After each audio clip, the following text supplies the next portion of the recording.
রাজ্যের মুখ্যমন্ত্রী শুভেন্দু অধিকারী মহাশয় তিনি ঘোষণা করে দিয়েছেন যে আমাদের হিন্দুদের সনাতন ধর্মের গোমাতা তাকে কুরবানি করা চলবে না। এই যে কথাটা বলেছেন তাতেই বাবা শুভেন্দু অধিকারী মহাশয়ের যত দোষ হয়ে গেছে বাবা। হ্যাঁ, কিন্তু সংবিধান যেটা বলছে সেই অনুযায়ী তো চলতে হবে আমাদের। আজকে হয়তো আমাদের সনাতন ধর্মের মানুষের হয়তো আনন্দ হচ্ছে কথাটা শুনে, কিন্তু মুসলমান ধর্মের ভাইরা, আমাদের যে মুসলমান ধর্মের ভাইরা, তারা পুরো কথাটা না শুনে তারা অনেক বিক্ষোভ জারি করে দিয়েছে বাবা। এই যে আইনটা যে আমাদের দেশের গোমাতাকে নষ্ট করা যাবে না, এত সহজে পুরো মারা যাবে না কথা কিন্তু বলেনি, বলেছে 14 বছরের আগে গোমাতাকে হত্যা করা চলবে না। শুধু তা নয়, যদি কুরবানি দিতেই হয় যথেষ্ট জায়গায় সঠিক নিয়মে লোকালয়ে সবার সামনে কুরবানি দেওয়া চলবে না। যদি করতে হয় তাহলে সমস্ত নথি দেখিয়ে তোমরা কাগজপত্র ঠিকঠাক করে তবেই কুরবানি দিতে পারবে। এই যে কথাটা যে ঘোষণা করেছেন এটা হলো 1950 সালের আইন বাবা, এখনকার আইন নয়। এটা 1950 সালের আইন।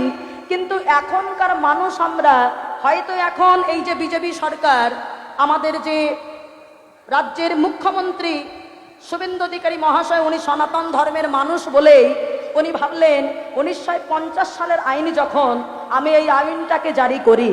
কিন্তু তাতে আমাদের মুসলিম ভাইরা মনে বিক্ষোভ নিয়ে, কষ্ট নিয়ে ওনারা বললেন যে আপনাদের হিন্দু ধর্মের গোমাতা যখন, আপনাদের মনে যখন কষ্ট হবে, তাহলে কষ্ট দিয়ে আমরা 14 বছর পরে কেন মারবো?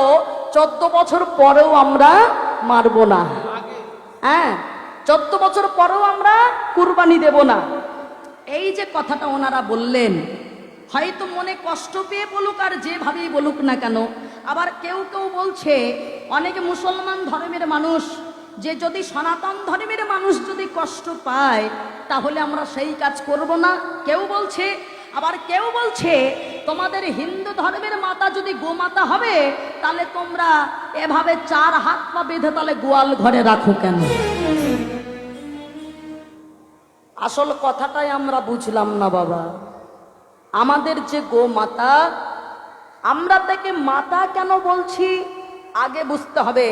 আমাকে একজন মুসলমান ভাই কয়েকজনে প্রশ্ন করেছে, আপনাদের গোমাতা যদি হবে তাহলে মাতাকে গোয়াল ঘরে রাখেন কেন? আমি একটাই কথা বলেছিলাম যে জন্ম দিলেই কি শুধু মা হওয়া যায়? কত মা তো এমনি দুগ্ধ দিয়ে বাবা যদি সন্তানকে বড় করে, জন্ম না দিয়ে, তাহলে সে কি মা হয় না? আমাদের গোমাতা যিনি জন্ম থেকে মৃত্যু পর্যন্ত, মরে যাওয়ার পরেও পর্যন্ত মানুষের সেবায়, ভগবানের সেবায় লাগে বাবা। গোমাতার দুগ্ধ আমরা পান করি না বাবা, সেবা করি না, সেই দিয়ে যত দধি দুগ্ধ ঘৃত মতো সব তৈরি হচ্ছে বাবা, তাহলে ভগবানের জন্য লাগছে। তার চামড়া পর্যন্ত গোমাতা মারা গেলে শিখলে বাজায় এই যে গরুর চামড়া দিয়ে। গোমাতার যে লেজ, যা দিয়ে চামড় তৈরি হচ্ছে, ভগবানের সেবায় লাগছে।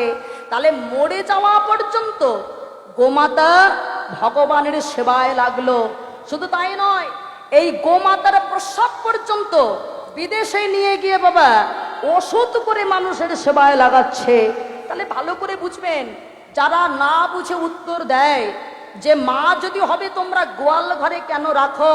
আরে আমার ঘরের মা তো জন্ম দিয়েছে, উনি হয়তো জন্ম দেয়নি গোমাতা, কিন্তু নিজের দুগ্ধ দিয়ে কত মানুষের সে প্রাণ রক্ষা করে।